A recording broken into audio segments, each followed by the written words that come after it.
Hey guys, and welcome back, or if you're new here, hi, welcome. My name's Georgia, and on my platforms here on the internet, I focus on unsolved true crime, trying to spread awareness in the hope that maybe one day some of these cases might be able to get solved. Today we're going to be covering a case which might be difficult to stomach for some of you. It's an unsolved serial killer case in which the victims were children between the ages of 10 and 12. These crimes took place in Oakland County in Michigan in the mid-1970s, and it triggered the largest murder investigation in US history at that time. This case was huge, but you'd never hear about it nowadays. Despite this huge investigation and multiple suspects over the years, as well as a variety of evidence that we will look into in this episode, nobody has ever been brought to justice for these crimes. Now, I know these crimes happened almost 50 years ago now, but that doesn't mean the chances of justice are gone. There is still a chance. The families of the victims still want answers, they still need that closure, and someone out there knows something that could provide that. This is the story of the victims of the Oakland County child killer, also known by the rather horrific moniker of the babysitter killer. I want to warn you going in here that we're going to be covering some pretty heavy crimes involving children in this episode, so please proceed with caution. These crimes began on February 15th, 1976, with 12-year-old Mark Stebbins. Mark was a 7th grade student at Lincoln Junior High, and his mother Ruth said that he was a very lovable child. He had big plans of becoming a Marine when he grew up. Some articles described him as a loner, which I think is a very strange way to describe a 12-year-old, when really it just seems like Mark was a good student. He was quiet. As we all know, I do always aim to include personal details about victims in these cases. I think it's always so important to humanise them as much as possible, because in the world of true crime, people often forget that these are real people. But sometimes, especially in older cases such as this one, finding details like that can be hard. But I do always want to hammer that point home. These people existed, they were real. On February 15th, Mark had been at the American Legion Hall in his hometown of Ferndale, sort of an inner ring suburb of the city of Detroit. His mum Ruth worked as a bartender at the Legion, so he spent a lot of time there. Around 12:30 p.m, Mark told his mum that he was actually going to walk home. It was quite a short distance away because there was a movie he wanted to watch on TV. Mark was a massive war buff. This was a war movie. He would have been really excited to get home and watch it. And the 3/4 mile walk home was one that he'd done many times before. But Mark never arrived home. His brother Mike arrived home later that afternoon and found that he wasn't there, which he thought was odd. Things only got more concerning when Ruth called home to check that Mark had arrived, and Mike had to tell her that no, he hadn't. At 11 p.m. that night, his mother Ruth called the Ferndale Police Department to report her son as missing. And despite Mark being only 12 years old, Ruth was told by the police that she had to wait for 24 hours before he could be officially reported as missing. No search would happen until that point. By the way, this is a myth. If you believe that somebody is missing, you can report them as missing whenever you want. You do not have to wait. Ruth would later tell the police that she stayed up all that first night waiting for Mark to come home, saying she kept hearing noises and thinking it was him, but it never was. For the next few days, she would set 3 places at the table in the hope that he would come home. Again, he didn't. Mark wouldn't be found until 4 days later, until the 19th of February, and sadly, he was not found alive. At around 11:40 a.m, a businessman called Mark Botikheimer was heading into the drugstore of a strip mall, walking through the car park of the Fairfax Plaza office building at 10 and Greenfield in Southfield. Out of the corner of his eye, he saw something that he originally thought was a mannequin dressed in a blue jacket and jeans. Only, as we know, it's never a mannequin. As he approached, he realised this was a child's body, and he immediately called the police to report what he'd found. Another witness would later come forward saying that he'd passed this spot at 9:30 a.m. that same morning, and the body was categorically not there. This witness was walking his dog on a 20-foot leash, and had the body been there, his dog would have undoubtedly found it. So this means that at some time between 9:30 a.m. and 11:40 a.m, this body was dumped, and it was very quickly discovered to be that of Mark Stebbins.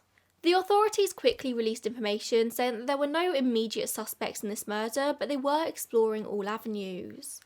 The autopsy would soon reveal that Mark's cause of death was asphyxia, likely by smothering, but there was no way of knowing what with. Rope burns were noted on his neck, wrists and ankles, and he had been sexually assaulted before his death. The Oakland County prosecutor at the time, L. Brooks Patterson, would say that in an oversight, Mark's body had been washed by the autopsy team, meaning that any fingerprints had been washed away. The news of Mark's disappearance and subsequent murder sent ripples through the local community. Parents immediately tightened their grips on their kids. But then nothing else happened. This case seemed to be a one-off, and over the coming months, that grip loosened again. Surely it wouldn't happen to their kids.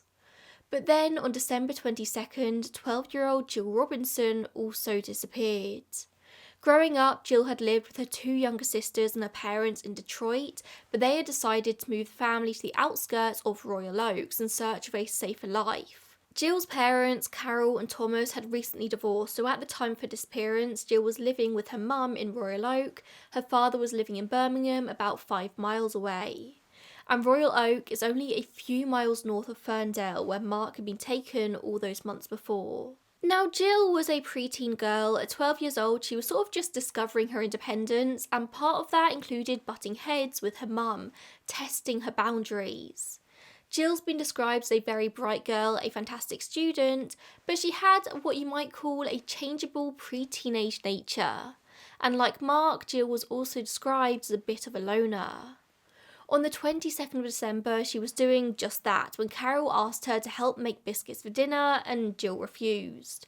They had an argument, and reports say that Carol told Jill to leave until she wanted to become a part of the family, a sentence I'm sure Carol would regret for the rest of her life. A preteen girl arguing with her mother was a completely normal thing to happen. Both parties end up saying things that they don't really mean. Jill was said to be a very stubborn girl, and after the argument she packed herself a backpack, got on her bike and left the house, presumably to cycle to her dad's house and stay there, which again was about 5 miles away. Her sister asked her where she was going, and Jill replied, "None of your business," before just heading out without another word. She left the house wearing blue jeans, a shirt, an orange winter coat and a blue knit cap with a yellow design on it. In her denim bag, she packed some clothes and a plaid blanket. This all happened only 3 days before Christmas, and Jill had been looking forward to Christmas Day for quite some time. There's no way that she wouldn't have chosen to come home and celebrate. She was just a teenager, preteen girl, having a bit of a hissy fit. She didn't mean to disappear forever. Reports say that a witness, a family friend, saw Jill shortly after this point, about 4.5 blocks from her home. She was seen at a hobby shop on Woodward Avenue. More witnesses would later say they saw her in the donut depot on Maple Road between 6 a.m. and 7 a.m. the very next morning. When Jill never arrived at her father's house, I assume him having been warned to expect her by Carol, he called the police around 11:30 p.m. on that very same night, the 22nd. But on the 26th of December, the day after Christmas, officers arrived at Carol's front door to tell her that Jill's body had been found. She had been discovered that day on the side of the I-75 north of Big Beaver Road. It was just 4 miles, a 10-minute drive from where she was last seen. But her murder seemed so different from that of Mark's 10 months earlier. Jill had been shot at close range in the head with a shotgun, and there were no signs of sexual abuse on her body. Now, of course, that's not to say outright that no sexual abuse had taken place, but 9 times out of 10, there's going to be signs, especially if there was a struggle. Jill was found laying on her back and she was fully clothed. She wasn't bound in any way. The scene was very strange. She'd been shot in the spot in which she was found. Blood was in a ring around her head, but it seemed as if she'd sort of been cared for and fed for at least 3 days before she was found. Her body was washed and clean. What would be the motive here? Who cares for a child for 3 days, seemingly not abuse her, and then just take her to the side of the interstate to shoot her in the head and leave her for dead? Reports say that she was even found with the bag that she had packed right next to her. Although the MO, the scene of the crime, was so different, already in the days before her discovery, the media had made the connection between Jill and Mark's disappearances. It looks like they already penned the nickname the Oakland County Killer in this time. But this doesn't look like something confirmed by the police at this point. The police didn't say there was any connection. but it would be just a week until he struck again. People didn't have to wonder for long if these cases were linked or not, because with the third disappearance, there seemed to be a pattern. 10-year-old Christine Marie Michalek disappeared on the 2nd of January 1977 from Berkeley, which is just northwest of Royal Oak, where Jill had gone missing just a couple of weeks earlier.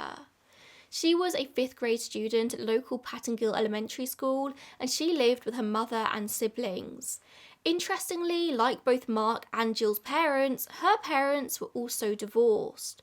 Also, like Mark and Jill, it's said that Christine only had a few friends. As far as I could find, the word loner wasn't used directly to describe Christine, but she was described as shy and quiet and an average student. Was the killer purposefully targeting certain kinds of children? Lonely kids who would just go along with what they were told? Quiet kids who wouldn't cause a fuss? Well, we don't know because the killer hasn't been caught, but it certainly seems to be a type here, a pattern. But that wasn't all of who Christine was. She was in Girl Scouts, which she loved. She was learning to play the violin after her mother gave her one for her last birthday. She loved to play on her bike with her sister and 2 younger brothers.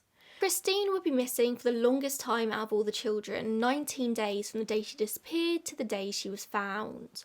Her mother, Deborah Ashcroft, would heartbreakingly say that the reason Christine was kept alive for so long is because her captor must have enjoyed her company so much. She said she was the sweetest kid. Christine was last seen on January 2nd, approximately 3 p.m, after she asked her mum, Deborah, if she could walk to the local 7-Eleven to buy a magazine she wanted. Deborah said yes, so that's what she did. A clerk at the store confirmed that Christine did indeed make it there. She bought the magazine. The police report from the time also states that she was then seen at Hatfield's bowling alley, which is 2 blocks from the 7-Eleven, but it doesn't expand on why she may have been there, just that she's never been seen since. I don't know if Christine was seen inside the bowling alley, outside it. I don't have that information for you. With what had been happening in the county recently, when Christine was reported as missing, luckily this one was taken seriously straight away. Deborah would say in an interview 3 days later, people keep talking about the Royal Oak girl, Jill Robinson, but I'm not even going to think about that. An extensive investigation was conducted by police over the coming weeks, but they were unable to turn up any substantial leads. There was nothing. And then, at midday on the 21st of January 1977, a mailman in local Franklin Township came across the body of a young girl on Bruce Lane, which is a very short, dead-end street. She was partially buried in a snowbank, her body completely frozen in the deep winter weather. The body was very quickly confirmed to be that of Christine's, with it found that she'd only died about 24 hours beforehand. But the medical examiner would have to wait until the next day to conduct the autopsy because the body was so frozen. But they would eventually report that her cause of death was asphyxiation along with exposure. And very similar to Jill's case, there was no evidence of violence on the body, no evidence of sexual abuse. Again, Christine had been fed and cared for in the weeks she was missing. Following Christine's disappearance, it was suggested that a task force be sent up in Oakland County. Lieutenant Jerry Simmons of the Southfield Police Department set up a meeting with all police departments involved in the previous murders to sort of discuss this possibility of a task force. But this actually wouldn't be put into action until after the 4th case for whatever reason. But by then it was too late. 4 children had died and the killer seemed to stop or at least move on. But in regards to Christine's case, fairly recently in just 2012, Deborah would file a $100 million lawsuit against the prosecutors and police involved in this case, claiming that it had been mishandled since the very beginning. Christine's sister Erica has said that her family believe there is a mountain of evidence the police will never divulge to them, but the case was ultimately dismissed in 2013. As part of the 2012 lawsuit, the family asked for the current Oakland County prosecutor, Jessica Cooper, to step aside and let the Department of Justice investigate these cases, saying that the system failed all of them. Family attorney Paul Hughes said that he had a confidential informant who met with the police but wasn't taken seriously, and they were asking for the case to be taken away from Oakland County and Michigan State Police because of what they felt was either gross mismanagement or a cover-up in this case. I really wish I could share the details of this with you, but they don't seem to be publicly available. All I can tell you is this lawsuit is based on information from this unknown confidential source, who the family have nicknamed Bob. And Bob claims to have details of the crimes.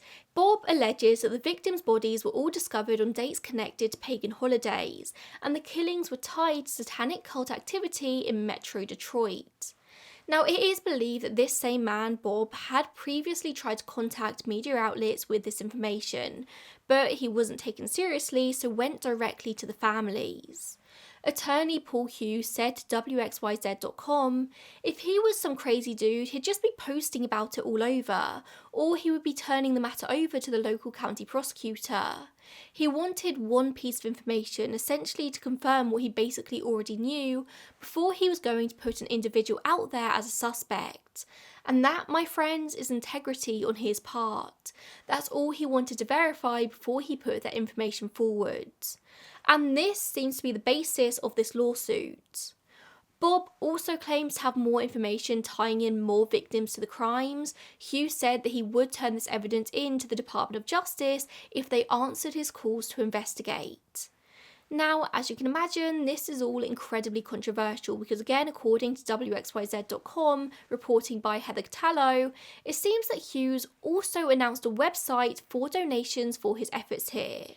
On Hughes' website, it was said that a $1,500 donation could get you a copy of the report that will be allegedly submitted to the Department of Justice once the report was finished. Basically, it was a case of, if you donate me big amounts of money, I'll solve this crime. It was hugely ethically questionable. But the families, or at least Christine's family, did seem to trust him. They trusted him to put this lawsuit forward.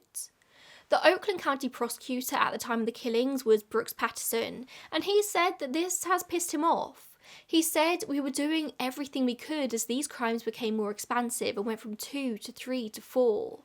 To suggest that somebody in that system would have had any reason to protect the killer and cover up legitimate evidence, that's an outrage. At the time of this lawsuit, around 2012, Oakland County Sheriff Michael Bouchard also said that he was going to do everything he could to help the family solve the murder, saying he feels nothing but huge sympathy. But it does look like there's a disconnect here somewhere, because Bill King, the father of the fourth victim, Tim King, who I will talk about in just a moment, has said that there has been very little help coming his way from the county prosecutor's office. He said to CBS News in 2012 that he was very happy with the assistance from Wayne County, where Tim's body was found, but he doesn't understand the total lack of communication from the Oakland County people, the people who have primary responsibility for this case. In the end, though, as I said, this lawsuit was dismissed. But let's get back to our chronological timeline. So after the discovery of Christine, a 27-year-old man called Gregory Green was arrested on child sexual assault charges, and he led investigators to a 26-year-old man called Christopher Bush, who he claimed murdered Mark Stebbins. Now, both of these men would end up passing polygraph examinations, but from then on, Bush would become one of the more prominent suspects in this case. To this very day, many of the victims' family members still believe that Bush was responsible, even though the police did eventually dismiss him as a suspect. Gregory Green was convicted and sentenced to a life in prison for sexual abuse charges against young boys, whilst Bush was just given probation for sexually assaulting a young boy named James Vincent Gunnels.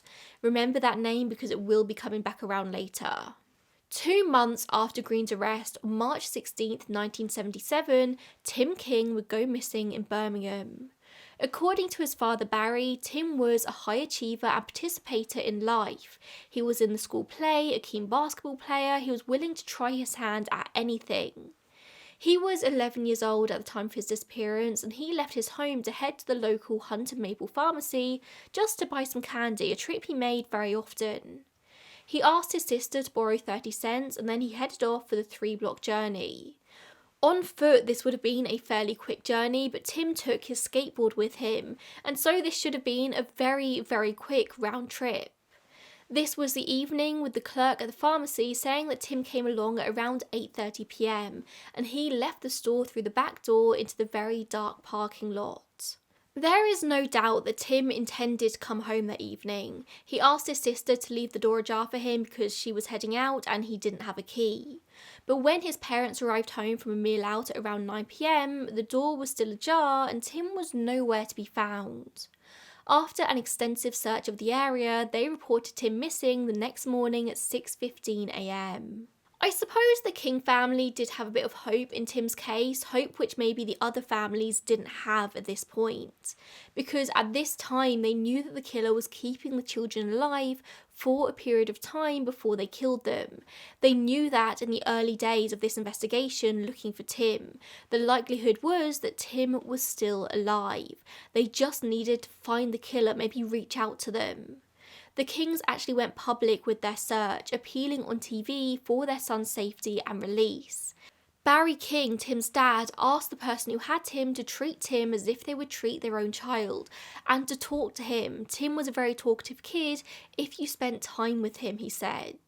Tim was abducted on the Wednesday night, and by the Thursday morning there were 100 law enforcement scouring the area. The task force was finally called upon and put into action. By the afternoon, a task force headquarters was established in the local Adams firehouse, just blocks away from the King's home. There were door-to-door searches, classmates were questioned, every area was searched, but again, nothing. Just over a week later, on March 23rd, Tim's body was found in a ditch along Gill Road by a motorist, just a very short distance from a very busy intersection. Tim was found in the same clothes he'd gone missing in, and his skateboard was found just 15 feet from his body. The autopsy revealed that his cause of death was suffocation, and unlike the previous two victims, there was evidence of sexual assault. Like the previous two though, he had also been cleaned and groomed extensively, and he'd eaten his favourite meal, KFC, shortly before his death. I do wonder if there's something in the two male children being sexually assaulted and the female children having not been. Barry King would spend the rest of his life searching for his son's killer. He was convinced until the day he died that Christopher Bush was the one responsible, but it doesn't seem like any solid evidence ever came to light. Bush actually died by suicide very shortly after Tim died. Is it a coincidence that the murders just stopped after that point? But there has actually been lots of speculation over the years that Bush's suicide was staged and was in fact a homicide because it was a very suspicious scene. He died via gunshot, but no gunpowder was found on his hands, and blood-stained ropes were found in his home that later went missing. Take from that what you will. When Bush was eventually discarded as a suspect by the police, Barry would launch 3 appeals, the last of which was in December 2016, but the court continually denied them, saying that they were not persuaded that the questions presented should be reviewed by this court. Barry sadly died in 2020 with no answers as to what happened to his son. In the years after Tim's death, the task force would bring in 11,000 tips from members of the public, but only one really stuck out to investigators. A woman said that she'd seen Tim talking to a man in the pharmacy car park, about 2 car lengths away from where she was sat. She was able to describe the man who she saw talking to a boy that she believed to be Tim King, and she was also able to describe the car that he was driving, a dark blue AMC Gremlin with a white stripe on its side that she called a hockey stick stripe. It sort of followed the curve of the back window. Police said that the man in question was between 25 and 35 years old. He was white with a dark brown haircut in a shag style. He had mutton chop sideburns, a fair complexion, and a husky build. Google didn't shed any light for me on what exactly a husky build is, so if anybody has any answers, put them in the comments. Now, whilst a man with a shag haircut and mutton chop sideburns might stick out like a sore thumb today in 2023, you've got to remember that this happened in the 1970s. This was very much the style then. Somebody looking like that wouldn't necessarily be memorable in 1977. Birmingham Police Chief Jerry Tobin said at this time, "We suspect we're dealing with a sophisticated, intelligent, educated man, the type of person a child would trust instinctively." At the time, police said that they suspected Tim was abducted by 1 or possibly 2 men, and those people could be involved in up to 6 other cases of murdered children in this area. Although the 4 I'm talking about today are considered to be the main 4 in this case, the connected 4, there are a couple of outlying cases that might also be linked, although things do differ very slightly. 16-year-old Cynthia Ray Kajur disappeared from Roseville, Michigan on January 15th, 1976. Roseville is another northern suburb of Detroit, about 11 miles east of where most of the other victims disappeared from. The four I've mentioned today all disappeared in very close proximity, just miles from each other. Cynthia disappeared after attending Roseville High School for the day. A friend offered her a lift home, but she turned it down. She had plans to go to a friend's house. Her parents were under the impression that she was staying there for the night, but her friends didn't seem to think so. She definitely had plans to go home. We know she made it to the friend's house and left around 8 p.m. to go back home, but she never arrived. Her body was actually found later that same night in the early hours of January 16th. Her skull had been crushed by a blunt instrument and she had been sexually assaulted, possibly by multiple people. Obviously, with this case being so close in both time and proximity to the others, tentative links have been made over the years, but the MO here just seems overall very different.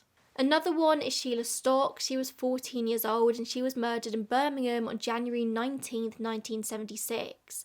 Her case is very different from the rest. She was at her brother's house babysitting her nephew when a burglar went in and out the houses on the street, just stealing what they could, and eventually they turned up at Sheila's brother's house. He rang the doorbell, but when there was no answer, he jimmied the lock and entered. A neighbour said he was on his roof watching as this burglar encountered Sheila in the house with his gun drawn.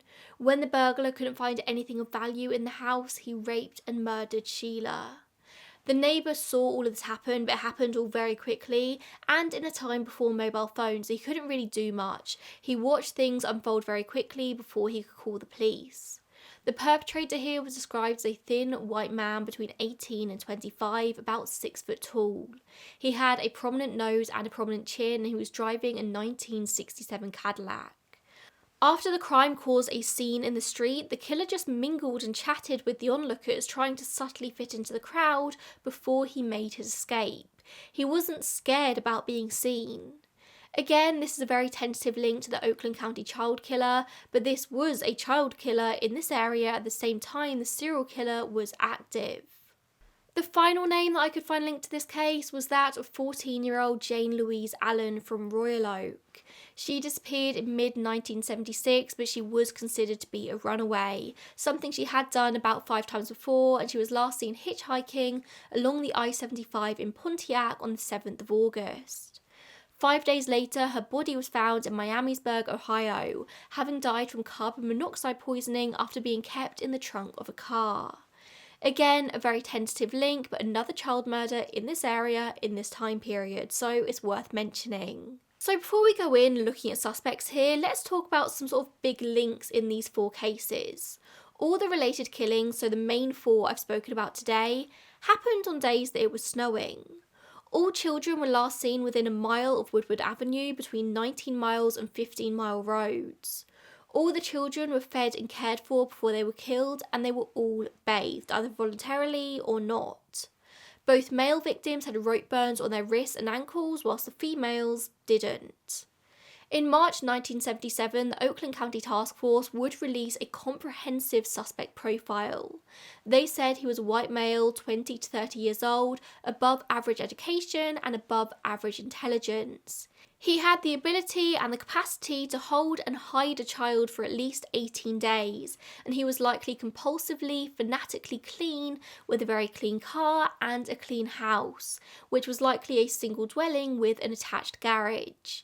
He is likely homosexual, no substance abuse, and he maybe saw a psychiatrist with mental health problems. In terms of work, he may have had time off in December, January 76 to 77. He probably worked a white-collar job with a 9-to-5 schedule in an area of southern Oakland County. Importantly, he wanted the bodies found and he related to young people well. He probably had a way with children, a way to convince them to get into his car. Today, the task force here put 8 different projects into operation in an attempt to find this killer, and they started with Operation Observation in March 1977 to encourage specific groups to pay attention to the profile of this alleged offender. And these specific groups included people in close contact with the public in the area. So you're talking postal service employees, meter readers, utility repairman, etc. Each of these groups was asked to distribute flyers with composite drawings of the suspect and to pay very close attention when they were in people's houses. For the next year and a half, the task force worked very hard, but by December 1978, it was just shut down. This was the biggest investigation in US history at this time, but it didn't lead to anything despite many suspects being identified. So let's have a look at the suspects in this case. We've already very briefly looked at Christopher Bush, accused by Gregory Green of being responsible for the murder of Mark Stebbins. Now, Bush did manage to pass a polygraph test, although we know they don't really mean all that much. But when he died in his house, they found a drawing of a tortured boy who very much resembled Mark Stebbins. They also found ropes in his closet, and he had a blue Vega car that was very similar to the car described by the witness in Tim King's abduction. However, investigators insist still to this day that there isn't a single piece of evidence pointing to Bush's involvement, something which was kind of confirmed in 2012 when part of the 6,000 pages of evidence in this case were made public under the Freedom of Information Act. But whilst they've said there is no evidence against Bush, they do have evidence against somebody who is very closely linked with him, another suspect who is still alive.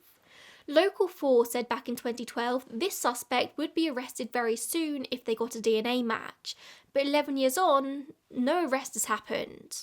So what DNA and forensic evidence did they have? Well, it was reported back in 2011 that matching hairs were found on the clothing of all 4 victims, hairs from a white dog, and this was kind of the confirmation that all 4 of these cases were definitely linked. It was also reported at this time that lead investigators believed that more than one person had to be involved. These kids were being kept alive for several days, something they believed that more than one person must have had a hand in. But this isn't all they had. They also had human hairs. A DNA match from these hairs led investigators to a suspect who had never been named before, James Vincent Gunnels. Yes, the person who was assaulted by Christopher Bush as a boy. Now, I believe these human hairs were found on Christine's body, but through the dog hairs, all 4 of the bodies have been able to be linked, suggesting that whoever was responsible for Christine's murder is probably responsible for all 4. The hairs found on Christine were a mitochondrial match to Gunnels, who was 16 at the time of the murders and would be in his 60s now. Now, this was the first physical evidence match in the history of this investigation. This was huge. But importantly, a mitochondrial match is not a complete match. It means that the hair belongs either to Gunnels or to a male relative on his mother's side. It's not 100% his. Now, Gunnels would go on to live a life of crime. At the time this information came out, he was actually already in police custody for another crime, and it seems that he's been in and out of prison for the majority of his adult life. Unsurprisingly, because he was a victim of childhood abuse, I'll imagine there's a lot of trauma there, and that causes people to do bad things. Or I should say, it can sometimes cause people to do bad things. But the link here is very tenuous. So Gunnels' hair was found on a victim, but he was only 16 at this time. He was questioned by police, and he says he doesn't know how his hair got on Christine's body. He didn't know her. But he did spend a lot of time around Christopher Bush, who was the main suspect, as we said, for many, many years. Police have said they do not believe that Gunnels was the killer, but they do believe that he may have worked with him. It's long been considered that Gunnels may have been used as a lure to get kids closer to the car and to their killer. Kids are much more likely to trust another kid than to trust an adult. So although they do have a partial DNA match, police are still very reluctant to arrest Gunnels. Even with the hair, there's just not enough there. There's a reasonable other way that his hair got on the victim, and it's not a given that it definitely belongs to him. It's just a mitochondrial match. I assume investigators have looked at all male relatives on his mother's side, but I can't say that for sure. Gunnels has sat through 2 polygraph tests, of which he failed the first and cheated on the second, so take from that what you will. Gunnels said in 2012, "I'm not guilty, but at the same time I know how the state police twist words to their advantage. My heart goes out to those families. It really, really, really does. I don't feel that they were served justice through any of this." The same year, Gunnels spoke with the King family face to face. They asked him questions and they said afterwards it was mentally and physically exhausting, but overall they thought the story he shared was believable. Nothing much really came from that meeting, but Gunnels did say that Bush would have had knowledge of these crimes. For now, it doesn't seem, at least publicly, that loads more is being done in regards to this angle. There is the DNA match with Gunnels, his hair was found on a victim. It's not enough. Other people of interest in this case include a man called Archibald Edward Sloan, who drove a 1966 Pontiac Bonneville. A hair found in his car matched evidence at two of the crime scenes, Mark's and Tim's. But importantly, the hair found in the car does not belong to Sloan himself.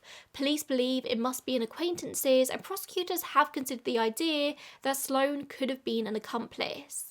At the time of the murders, it's believed that Sloan worked at a gas station near Woodward Avenue, and several years after the murders, he was arrested and charged with 2 counts of first-degree criminal sexual conduct, for which he is currently serving a life sentence.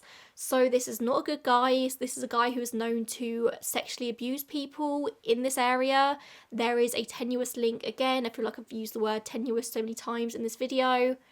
Once again, it's not enough for an arrest. The names Theodore Lamborghini and Richard Lawson are also 2 names that you might see come up a lot when researching this crime. They were part of a 1970s sex ring that preyed on young boys in Detroit. 5 men were believed to be involved originally, but by the time charges were brought in 2006, Lamborghini and Lawson were the only 2 still alive. Lamborghini faced 19 counts of sexually assaulting children, whilst Lawson faced 28. These were not good men, these were paedophiles. In 2006, Lawson told WDIV that he knows who the child killer was, but investigators have said that they don't believe it to be either of these 2 men. However, they may hold information that will probably help solve the case. You're probably thinking like, wow, that's a lot of paedophiles in this area at this time, and well, yeah, it was. This was a real sort of thing in Detroit in the 1970s. This was a real problem. But also it's important to remember that there are bad people all around us all the time. We don't want to think about it, we don't want to know about it, but we do need to know about it. There are paedophiles, abusers everywhere all the time. A lot of them just haven't been caught. In 1977, police began to investigate a child pornography ring on North Forks Island in Lake Michigan, which led them to the names Frank Sheldon and Jerry Richards. According to the police investigation, Sheldon owned a lot of the island, whilst Richards, who was a teacher, would recruit young boys and fly them over to be abused and filmed. Sorry, I know this is a really rough one, but it's important to this case.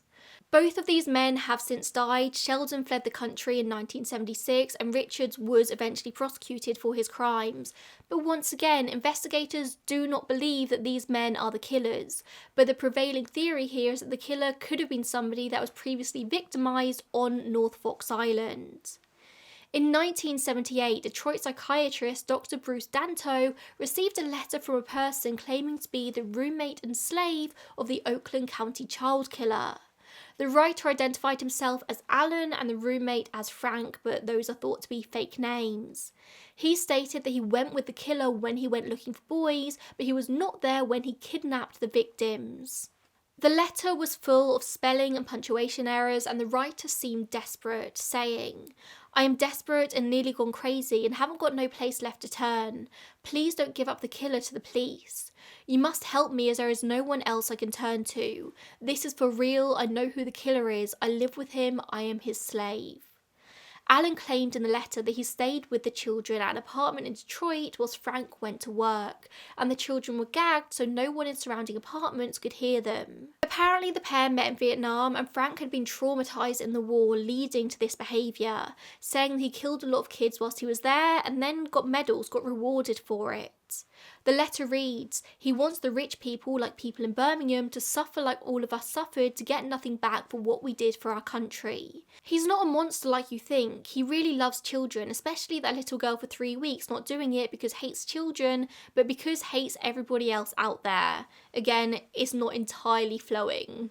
Alan then asked Dr. Danto to communicate with him through the newspapers using the code words "trees to bloom in 3 weeks," and then on April 10th, Danto received a call from Alan in which they agreed to meet the next night at a bar. Alan said he'd bring him Polaroid photos proving that Frank was responsible if Danto brought him a letter of immunity from the governor, but then Alan never showed. Danto said that he 100% believed that this was real. Alan sounded really frightened. He wasn't cool and composed at all. This was a scared, terrified man, and he wasn't surprised when he didn't turn up. Could Alan's story potentially link back to North Fox Island? Is his mention of a Frank purely coincidental? Frank Sheldon had fled the country 2 years previously, so Alan couldn't have been living with Frank Sheldon at this time, but could this name have just been used as a placeholder, the name Frank very synonymous with this kind of behaviour? Was Alan a victim of the island? Is that what he meant by slave? Former Wayne County Detective Corey Williams said that they put quite a bit of time and effort into this angle, trying to ascertain if these kids were filmed, were pictures taken, was there any link between the child victims and the ring? But it doesn't seem like they're ever able to find any answer. Although the original task force ended in 1978, it seems that it was revived around 2012 as they reviewed the DNA evidence with modern technology. But there's been nothing more happen since then though. The DNA evidence they did find didn't lead to an arrest, even though they did get a match. But it did uncover one thing: the killer had a white dog. The surviving families are still trying to fight for answers in this case. I can't imagine how frustrating it is for them, especially as they feel like evidence is being kept from them. So many times they've come this close to answers, but there are so many good suspects in this case. It's like trying to catch smoke, it just slips through their fingers. But there's always hope, there's always a chance of a case being solved. Even though these murders happened almost 50 years ago, these kids still have people who love them, people still fighting for answers. And one of the most important things in old cases such as this is just keeping them in the spotlight. Perhaps someone knows something but has always been too scared to come forward. But maybe the person they're scared of has since passed. Maybe somebody is just now brave enough. Maybe there was a creepy guy down the street who had a white dog who always gave you weird vibes. You never know what will be the tip that will finally provide answers. Anything is useful. Anyone with any information in this case should contact investigators at 833-784-9425. I'll leave the information in the description box. From reading between the lines in this case, and I may be completely wrong, I suspect they think this was part of a larger group. This probably wasn't just one person doing this. This was probably part of a ring of some sort. But again, I may be wrong. But clearly there was something dark going on in Detroit at this time. Again, as I said, you never know what will be the tip that leads to answers in this case. So if you have anything at all, if you lived in Detroit in the 1970s, rack your brain. Do you know anything? Thank you so much for tuning in today. Thank you for choosing to spend this time with me and with the victims today. And I'll see you in the next one. Bye guys.